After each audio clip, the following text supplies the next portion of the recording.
Big breaking এই মুহূৰ্তত জনাই আছো ৰাজ্যৰ প্ৰান্তে প্ৰান্তে বতৰ পুনৰ সলনি হৈ পৰিছে। গুৱাহাটী মহানগৰীত এই মুহূৰ্তত অন্ধকাৰময় পৰিৱেশে বিৰাজ কৰিছে। আকাশ অন্ধাৰ হৈ পৰিছে আৰু সাংঘাতিকভাৱে বৰষুণ দিয়াৰ সম্ভাৱনা আছে। ৰাজ্যৰ বিভিন্ন প্ৰান্ত আকাশ কলা হৈ পৰিছে আৰু বিভিন্ন প্ৰান্তত এই মুহূৰ্তত প্ৰচণ্ড বৰষুণ আহিছে। কেইবাদিনলৈ ৰাজ্যত হ'ব প্ৰচণ্ড বৰষুণ ধুমুহা আৰু সেইবাবে বতৰ বিজ্ঞান কেন্দ্ৰৰ ফালৰ পৰা জনোৱা হৈছে সতৰ্কবাণী। সাৱধানে থাকক, সতৰ্ক হৈ থাকক। ৰাজ্যৰ প্ৰান্তে প্ৰান্তে নেৰানেপেৰা বৰষুণৰ লগতে আহিব প্ৰচণ্ড ধুমুহা। জনাইছো বিগ ব্ৰেকিং এই মুহূৰ্তত জনাইছো ৰাজ্যৰ প্ৰান্তে প্ৰান্তে হঠাৎ প্ৰচণ্ড ধুমুহা বৰষুণ, পুনৰ অন্ধকাৰময় হৈ পৰিছে বতৰ। গুৱাহাটীত এই মুহূৰ্তত আন্ধাৰ হৈ পৰিছে সকলো পৰিৱেশ। ৰাজ্যৰ প্ৰান্তে প্ৰান্তে হঠাৎ প্ৰচণ্ড ধুমুহা বৰষুণ এই মুহূৰ্তত। গুৱাহাটী মহানগৰীৰ আকাশ এই মুহূৰ্তত কলা ডাৱৰ। 30 জুলাইত অসমৰ লগতে উত্তৰ পূবত জাৰি কৰা হৈছে অৰেঞ্জ এলাৰ্ট। 30 জুলাইলৈকে অৰেঞ্জ এলাৰ্ট জাৰি কৰা হৈছে। প্ৰচণ্ড গৰমৰ মাজতে হঠাৎ কেইবাখনো জিলাত ধুমুহা বৰষুণ। অন্ধকাৰময় হৈ পৰিছে আকাশ। মহানগৰীত দিনতে হৈ পৰিছে অন্ধকাৰ। মহানগৰীৰ চাৰিওফালে অন্ধকাৰ হৈ পৰিছে। আপুনি ঘৰতো বাহিৰলৈ নোলাব, বতৰ বেয়া হৈ পৰিছে। পুনৰ অন্ধকাৰ হৈ আহিছে বতৰ। বতৰে কাল ৰূপ ধাৰণ কৰিব। ৰাজ্যৰ প্ৰান্তে প্ৰান্তে হঠাৎ প্ৰচণ্ড ধুমুহা বৰষুণ ৰাজ্যৰ বিভিন্ন প্ৰান্তত দেখিবলৈ পোৱা গৈছে। বতৰ কলা হৈ পৰিছে, আকাশ কলা ডাৱৰে চানি ধৰিছে। গুৱাহাটী মহানগৰীতো হঠাৎ আকাশ কলা হৈ পৰা দেখিবলৈ পোৱা গৈছে। 30 জুলাইলৈকে অসমৰ লগতে উত্তৰ পূবলৈ অৰেঞ্জ এলাৰ্ট জাৰি কৰা হৈছে। প্ৰচণ্ড গৰমৰ মাজতে হঠাৎ কেইবাখনো জিলাত ধুমুহা বৰষুণ আহিছে মুহূৰ্তত। আপুনি ঘৰতে সোমাই থাকক, বাহিৰলৈ নোলাব, কিয়নো ভয়ংকৰ বতাহ ধুমুহাৰ তাণ্ডৱ পিছত চলিব ৰাজ্যৰ প্ৰান্তে প্ৰান্তে। গুৱাহাটীত বতৰ অতিকৈ বেয়া হৈ পৰিছে। কলা ডাৱৰ দেখিবলৈ পোৱা গৈছে। অন্ধকাৰময় পৰিৱেশে বিৰাজ কৰিছে। পুনৰ অন্ধকাৰ হৈ পৰিছে বতৰ। দিনতেই অন্ধকাৰ গুৱাহাটী মহানগৰীত এই মুহূৰ্তত। ৰাজ্যৰ প্ৰান্তে প্ৰান্তে বতৰ বেয়া হৈ পৰিছে। পুনৰ ভয়ংকৰ ৰূপ ধাৰণ কৰিছে বতৰে। 30 জুলাই পৰ্যন্ত অসমত ভয়ংকৰ হ'ব বতৰ। প্ৰচণ্ড বতাহ বৰষুণৰ সম্ভাৱনাৰ কথা উল্লেখ কৰিছে বতৰ বিজ্ঞান কেন্দ্ৰৰ ফালৰ পৰা। ৰাজ্যৰ প্ৰান্তে প্ৰান্তে বতৰ বেয়া হৈ পৰিছে। আপোনাৰ অঞ্চলত বতৰ কেনেকুৱা জনাবলৈ নাপাহৰিব, কমেণ্ট ল'বলৈ চেষ্টা কৰিম। আপোনাৰ অঞ্চলত বতৰ কেনেকুৱা, কিয়নো গুৱাহাটী মহানগৰীত এই মুহূৰ্তত বতৰ কলা হৈ পৰিছে। কলা ডাৱৰে চানি ধৰিছে গুৱাহাটীৰ আকাশ আৰু ৰাজ্যৰ বিভিন্ন প্ৰান্তত দেখিবলৈ পোৱা গৈছে প্ৰচণ্ড বৰষুণ ধুমুহা আহিছে। বিভিন্ন প্ৰান্তত আকাশ কলা হৈ পৰিছে। গৰম আছিলে, সাংঘাতিকভাৱে গৰম আৰু গৰমৰ মাজতেই হঠাৎ বতৰ সলনি হৈছে। ৰাজ্যৰ বিভিন্ন প্ৰান্তত দেখিবলৈ পোৱা গৈছে বতৰ বেয়া হৈ পৰিছে। কেইবাখনো জিলাত প্ৰচণ্ড বৰষুণ আহিছে ৰাজ্যত। গৰমৰ মাজতেই মহানগৰতো দেখিবলৈ পোৱা গৈছে অন্ধকাৰময় পৰিৱেশে বিৰাজ কৰিছে। মহানগৰত বৰষুণ আহিব কিছু সময়ৰ পিছতে। 30 জুলাইলৈকে অসমৰ লগতে বিভিন্ন উত্তৰ পূৰ্বাঞ্চলৰ কেইবাখনো ৰাজ্যত প্ৰচণ্ড বৰষুণ বতাহৰ সম্ভাৱনাৰ কথা বতৰ বিজ্ঞান কেন্দ্ৰৰ ফালৰ পৰা জনোৱা হৈছে। প্ৰচণ্ড গৰমৰ মাজত হঠাৎ কেইবাখনো জিলাত ধুমুহা বৰষুণ এই মুহূৰ্তত বতৰে কাল ৰূপ ধাৰণ কৰিছে। আপোনাৰ অঞ্চলত বতৰ কেনেকুৱা কমেণ্টৰ জৰিয়তে জনাওক। প্ৰচণ্ড ভয়ংকৰ ৰূপ ধাৰণ কৰিছে। উজনিত ভয়ংকৰ ৰূপত বান পৰিস্থিতি বিৰাজ কৰিছে। উজনিত ভয়ংকৰ বান পৰিস্থিতিৰ মাজতেই ৰাইজে দুৰ্দশাত দিন কটাবলগীয়া পৰিৱেশৰ সৃষ্টি হৈছে। বাধাক্ৰান্ত লোকৰ মাজত হাহাকাৰ অৱস্থা। তেওঁলোকে বান শিবিৰত থাকিবলগীয়া পৰিৱেশৰ সৃষ্টি হৈছে। সেই সময়তে বতৰ পুনৰ কলা হৈ পৰিছে আকাশ। অসমৰ প্ৰান্তে প্ৰান্তে বতৰ এনেদৰে কলা দেখিবলৈ পোৱা গৈছে। সকলোৰে জনা কমেণ্টৰ জৰিয়তে আপোনাৰ অঞ্চলত বতৰ কেনেকুৱা। মহানগৰীত গুৱাহাটী মহানগৰীত এই মুহূৰ্তত বতৰ কলা হৈ পৰিছে, আপুনি চাব পাৰে। আৰু ৰাজ্যৰ বিভিন্ন প্ৰান্তত বহুতো ঠাইত দেখিবলৈ পোৱা গৈছে প্ৰচণ্ড ধুমুহা বৰষুণ আহিছে। আৰু প্ৰান্তে প্ৰান্তে ৰাজ্যৰ কিছু সংখ্যক জিলাত দেখিবলৈ পোৱা গৈছে বতৰ কলা হৈ পৰিছে। খন্তেক সময়ৰ পিছতে ধাৰাসাৰ বৰষুণ বতাহ ধুমুহা আহিব। জনাইছো ৰাজ্যৰ বিভিন্ন প্ৰান্তত বতৰ বেয়া হৈ পৰিছে। বিভিন্ন প্ৰান্তত দেখিবলৈ পোৱা গৈছে ঠায়ে ঠায়ে প্ৰচণ্ড বতাহ বৰষুণ। গুৱাহাটী মহানগৰীত বতৰ কলা হৈ পৰিছে আৰু এতিয়া সাংঘাতিকভাৱে বতৰ বেয়া হৈ পৰিছে। বতৰ বিজ্ঞান কেন্দ্ৰৰ ফালৰ পৰা 30 জুলাইলৈকে অসম তথা উত্তৰ পূবত অৰেঞ্জ এলাৰ্ট জাৰি কৰা হৈছে। যিহেতু বতৰ বিজ্ঞান কেন্দ্ৰৰ ফালৰ পৰা এলাৰ্ট জাৰি কৰিছে, সতৰ্কবাণী জাৰি কৰিছে। আপুনি ভিতৰতে সোমাই থাকক, বাহিৰলৈ নোলাব। প্ৰচণ্ড বতাহ বৰষুণৰ এলাৰ্ট লাভ কৰাৰ পাছতে বতৰ বিজ্ঞান কেন্দ্ৰৰ ফালৰ পৰা জনোৱাৰ পাছতে দেখিবলৈ পোৱা গৈছে বাধাক্ৰান্ত লোকৰ মাজত হাহাকাৰ অৱস্থা বিৰাজ কৰিছে। তেওঁলোকে আতংকিত হৈ পৰিছে। অসমৰ জনতা আতংকিত হৈ পৰিছে। বান পৰিস্থিতি মাৰ যোৱাই নাই অসমত। তাৰ মাজতে জিলাই জিলাই কেইবাখনো জিলাত এই মুহূৰ্তত বতৰ বেয়া হৈ পৰিছে। ধাৰাসাৰ বৰষুণৰ লগতে প্ৰচণ্ড ধুমুহা আমি দৃশ্যাংক দেখুৱাইছো। বৰষুণৰ লগতে ধুমুহা আহিছে ৰাজ্যৰ বিভিন্ন প্ৰান্তত। আৰু গুৱাহাটীৰ আকাশ এই মুহূৰ্তত কলা হৈ পৰিছে। কলা ডাৱৰে চাৰি ধৰিছে গুৱাহাটীৰ আকাশ। ভয়ংকৰ পৰিৱেশে বিৰাজ কৰিছে। কিছু সময়ৰ পিছতে গুৱাহাটী মহানগৰীতো সাংঘাতিকভাৱে বৰষুণ দিব। বতৰ বেয়া হৈ পৰিছে। আমি ক'ৰ পৰা চাই আছো আপোনাৰ কমেণ্ট ল'বলৈ চেষ্টা কৰিছো। গুৱাহাটীত বৰষুণ বুলি কমেণ্ট কৰিছে বুবুল কাশ্যপ। এই মুহূৰ্তত গুৱাহাটীৰ বিভিন্ন প্ৰান্তত বৰষুণ আহিছে। বুবুল কাশ্যপে কমেণ্ট কৰিছে বৰপেটাত বৰষুণ আহিছে, আমি ইয়াকো পালিয়ে কমেণ্ট কৰিছে। যোগীঘোপাত ডাৱৰীয়া হৈ পৰিছে বতৰ। সুৰেশ ৰাভাই আমালৈ কমেণ্ট কৰিছে যোগীঘোপাত বতৰ ডাৱৰীয়া হৈ পৰিছে। তিনিচুকীয়াত ফৰকাল বুলি কৈছে, তাতো বতৰ বেয়া হ'ব কাৰণ তিনিচুকীয়াত ভালেই হৈছে। গুৱাহাটীত তামাম বৰষুণ, পানী হ'ব বুলি কৈছে। বুলবুল কাশ্যপে কৈছে গুৱাহাটীত বৰষুণ আহিছে বুলি কৈছে। গুৱাহাটীৰ আকাশ আমি দেখিছোঁ, গুৱাহাটীৰ আকাশ কলা হৈ পৰা দেখিবলৈ পোৱা গৈছে। এই মুহূৰ্তত কিছুমান ঠাইত গুৱাহাটীত বিভিন্ন অংশ দেখিবলৈ পোৱা গৈছে, প্ৰান্তে প্ৰান্তে বৰষুণ আহিছে।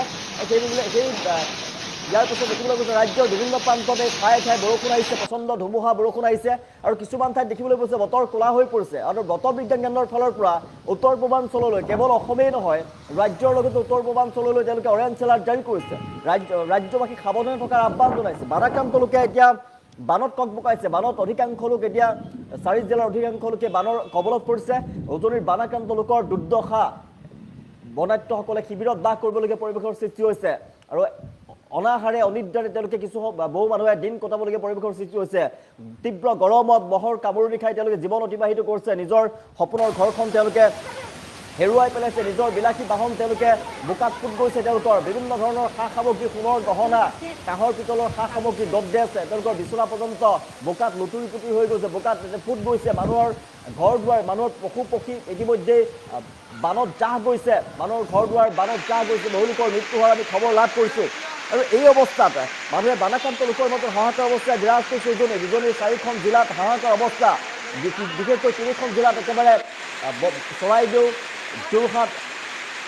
যোৰহাট আৰু দেখিবলৈ পোৱা গৈছে শিৱসাগৰ, এইকেইখন জিলাত হাহাকাৰ পৰিৱেশে বিৰাজ কৰিছে। আৰু এই সময়তে পুনৰ বতৰ বিজ্ঞান কেন্দ্ৰৰ ফালৰ পৰা জনোৱা হৈছে সতৰ্কবাণী। পুনৰ জনোৱা হৈছে যে ৰাজ্যত কেইবাদিনো ধৰি 30 জুলাইলৈকে ৰাজ্যত অসমৰ লগতে উত্তৰ পূৰ্বাঞ্চলতো তীব্ৰ বতৰ বেয়া হৈ পৰিব। বতৰ বেয়া হোৱাৰ সম্ভাৱনাৰ কথা উল্লেখ কৰিছে। তাৰপিছত আতংকিত হৈ পৰিছে অসমৰ জনতা। অসমৰ জনতাই ভগৱানক প্ৰাৰ্থনা জনাইছে যাতে বতৰ বেয়া নহয়, বতৰ ইমানতে যাতে শান্ত হয়, তাৰ বাবে ভগৱানৰ ওচৰত প্ৰাৰ্থনা কৰি উজনিত ভয়ংকৰ বান পৰিস্থিতি বিৰাজ কৰিছে। তাৰ মাজতে যদি বতৰ বেয়া হৈ পৰে তেনেহ'লে কিন্তু আৰু ভয়ংকৰ পৰিৱেশৰ সৃষ্টি হৈ পৰিব। হোজাইত বৰষুণ দিছে। এই মুহূৰ্তত কমেণ্ট আহি পৰিছে। হিজাবুল্লাহ আহমেদে আমালৈ কমেণ্ট কৰিছে হোজাইত ধাৰাসাৰ বৰষুণ। লখিমপুৰত বৰষুণ দিয়া নাই বুলি কৈছে, ডিব্ৰুগড়ত দিয়া নাই বুলি কৈছে, কিন্তু হোজাইত বৰষুণ আমি খবৰ লাভ কৰিছোঁ। গুৱাহাটীত বৰষুণ আমালৈ কমেণ্ট আহিছে। যোগীঘোপাত বৰষুণ ডাৱৰীয়া হৈ আছে। সুৰেশ ৰাভাই কমেণ্ট কৰিছে। বৰপেটাত তামাম বৰষুণ কমেণ্ট কৰিছে। ইয়াকো পালিয়ে কমেণ্ট কৰিছে। গুৱাহাটীত বৰষুণ বুলবুল কাশ্যপে আমালৈ কমেণ্ট কৰিছে। আমি ক'ৰ পৰা চাই আছে আপোনাৰ অঞ্চলত বতৰ কেনেকৈ জনাবলৈ নাপাৰিব। চিন্তামণি চাহুৱে আমালৈ কমেণ্ট কৰিছে ডিব্ৰুগড়ৰ পৰা। বিভিন্নজনে আমালৈ কমেণ্ট কৰিছে। বতৰ ঠাই আমি জনাই আছোঁ ৰাজ্যৰ প্ৰান্তে প্ৰান্তে বতৰ বেয়া হৈ পৰিছে। কিছুসংখ্যক অঞ্চলত বতৰ ডাৱৰীয়া হৈ পৰিছে। বতৰ ক'লা ডাৱৰে চাৰি ধৰিছে আকাশ। তাত খুব সম্ভৱ কিছু সময়ৰ পিছতে বৰষুণ হোৱাৰ সম্ভাৱনা আছে, বতাহ বৰষুণ হোৱাৰ সম্ভাৱনা আছে। গুৱাহাটীৰ আকাশো একাংশ অঞ্চলত দেখিবলৈ পোৱা গৈছে ক'লা হৈ পৰিছে আকাশ, আৰু একাংশ অঞ্চলত প্ৰচণ্ড বৰষুণ বুলি এই মুহূৰ্তত আমি খবৰ লাভ কৰিছোঁ। প্ৰচণ্ড বৰষুণ। যোগীঘোপাৰ ফালে সাংঘাতিক বতৰ বেয়া হৈ পৰিছে। হোজাইত বৰষুণ আহিছে বুলি আমালৈ কমেণ্ট আহিছে। হাজিবুল্লাহ আহমেদে কমেণ্ট কৰিছে হোজাইত তামাম বৰষুণ এই মুহূৰ্তত। আৰু বিভিন্নজনে কমেণ্ট কৰিছে বৰষুণ ক'ত দি আছে আপোনাৰ অঞ্চলত বতৰ কেনেকৈ জনাবলৈ নাপাৰিব। ৰাজ্যৰ কিছু ঠাইত গৰম হৈ আছে, কিন্তু বেছিভাগ অঞ্চলতে কিন্তু বৰষুণ আহিছে। এই মুহূৰ্তত গৰমৰ মাজতে প্ৰচণ্ড বৰষুণ দেখিবলৈ পোৱা গৈছে। আৰু গুৱাহাটী মহানগৰীতো দেখিবলৈ পোৱা গৈছে গৰমৰ মাজতে হঠাৎ বতৰ বেয়া হৈ পৰিছে, বতৰ ক'লা ডাৱৰ চানি ধৰিছে। আৰু বিভিন্ন প্ৰান্তত গুৱাহাটী মহানগৰীৰ এই মুহূৰ্তত প্ৰচণ্ড বৰষুণ আহিছে। আৰু ক'ৰ পৰা চাই আছে আপুনি আপোনাৰ অঞ্চলত বতৰ কেনেকৈ জনাবলৈ নাপাৰিব, কিয়নো বতৰ বিজ্ঞান কেন্দ্ৰৰ ফালৰ পৰা 30 জুলাইলৈকে তেওঁলোকে সতৰ্কবাণী জাৰি কৰিছে, এলাৰ্ট জাৰি কৰা হৈছে। 30 জুলাইলৈকে বতৰ বেয়া হৈ থাকিব। গুৱাহাটীত বৰষুণ এই মুহূৰ্তত কমেণ্ট কৰিছে। আমালৈ কমেণ্ট আহিছে।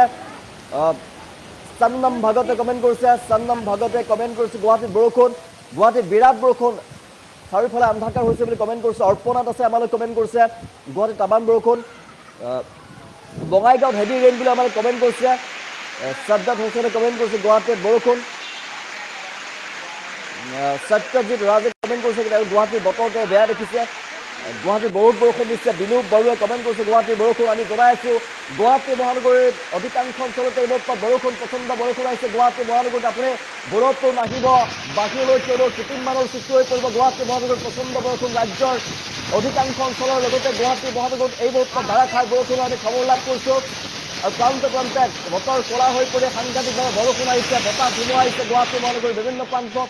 এইভাবে আপুনি বাহিৰলৈ নোলাব। কিছু সময় যদি এনেদৰে ধাৰাবাহিকভাৱে বৰষুণ দি থাকে গুৱাহাটী মহানগৰীত, তেনেহ'লে বতৰ বেয়া হৈছে, যিহেতু গুৱাহাটী মহানগৰীত প্ৰচণ্ড বৰষুণৰ ফলতেই কৃত্ৰিম বানৰ সম্ভাৱনা আছে। আৰু সেইবাবে কৃত্ৰিম বান হোৱা, বৰষুণ দিলে কৃত্ৰিম বান য'ত হৈ যায়, সাগৰ সদৃশ পৰিৱেশৰ সৃষ্টি হয়, সেই অঞ্চললৈ আপুনি নাযাব। ঘৰৰ ভিতৰতে সোমাই থকাৰ আহ্বান জনোৱা হৈছে বতৰ বিজ্ঞান কেন্দ্ৰৰ ফালৰ পৰা। আপোনাৰ বাবে শ্ৰেষ্ঠ হ'ব, ঘৰৰ ভিতৰতে সোমাই থাকক। প্ৰিয় বাহনখনলৈ দূৰতো নোলাব গুৱাহাটী মহানগৰীত বাহিৰলৈ। মহানগৰীত সাংঘাতিকভাৱে বৰষুণ, এই মুহূৰ্তত প্ৰচণ্ড বৰষুণ দেখিবলৈ পোৱা গৈছে। ধাৰাসাৰ বৰষুণৰ ফলতে জনজীৱন বিপৰ্যস্ত হৈ উঠিব, ট্ৰেফিক জামৰ সৃষ্টি হৈ পৰিব। ভুলতো বাহনখনলৈ বাহিৰলৈ ওলাই নাহিব। আপুনি যদি ভাবিছে প্ৰিয় বাহনখনলৈ যাত্ৰা কৰিম বুলি এই মুহূৰ্তত আপুনি ৰাজপথলৈ যদি ওলাই আহিম বুলি ভাবিছে, তেনেহ'লে নোলাব, কিয়নো তীব্ৰ যান জঁটৰ সৃষ্টি হ'ব। গুৱাহাটীত এই মুহূৰ্তত প্ৰচণ্ড বৰষুণ, যোৰাবাটত কৃত্ৰিম বানৰ সৃষ্টি হৈ পৰিব। কিছু সময়ৰ পাছতেই গণেশগুৰিত বানৰ সৃষ্টি হৈ পৰিব, খানাপাৰাত বানৰ সৃষ্টি হৈ পৰিব, হাতীগাঁৱত তামাম বৰষুণৰ ফলত হাতীগাঁৱত সাগৰ সদৃশ পৰিৱেশৰ সৃষ্টি হৈ পৰিব। দুৰ্গত পানী হ'ব, আপুনি সেইবাবে মালিগাঁৱত পানী হ'ব। এই অঞ্চলসমূহলৈ আপুনি নাযাব। আপুনি এতিয়া ঘৰৰ ভিতৰতে সোমাই থাকিব, আপোনাৰ বাবে উত্তম হ'ব, কিয়নো ভয়ংকৰ বৰষুণ ৰাজ্যৰ প্ৰান্তে প্ৰান্তে, লগতে গুৱাহাটী মহানগৰীত এই মুহূৰ্তত প্ৰচণ্ড বৰষুণ আহিছে। ক'ৰ পৰা চাইছে কমেণ্ট ল'বলৈ চেষ্টা কৰিছোঁ। গুৱাহাটীত বৰষুণ বুলি কবিছে দীপাত আছে, আমালৈ কমেণ্ট কৰিছে। বোকাজানত বৰপেটাত তামাম বৰষুণ, তাজম্বুৰ ৰহমানে কমেণ্ট কৰিছে বৰপেটাত বৰষুণ বুলি কমেণ্ট কৰিছে। নলবাৰীত বৰষুণ দিছে, মানৱ আলীয়ে কমেণ্ট কৰিছে। বিভিন্ন প্ৰান্তত বৰষুণ দি আছে। গুৱাহাটীত বৰষুণ দিছে, বিতু বৰুৱাই কমেণ্ট কৰিছে গুৱাহাটীত বৰষুণ। হোজাইত আকাশ ক'লা হৈ পৰিছে, ৰুক্মিণী গাঁৱত সাৱধান বৰষুণ বুলি কমেণ্ট কৰিছে আমালৈ।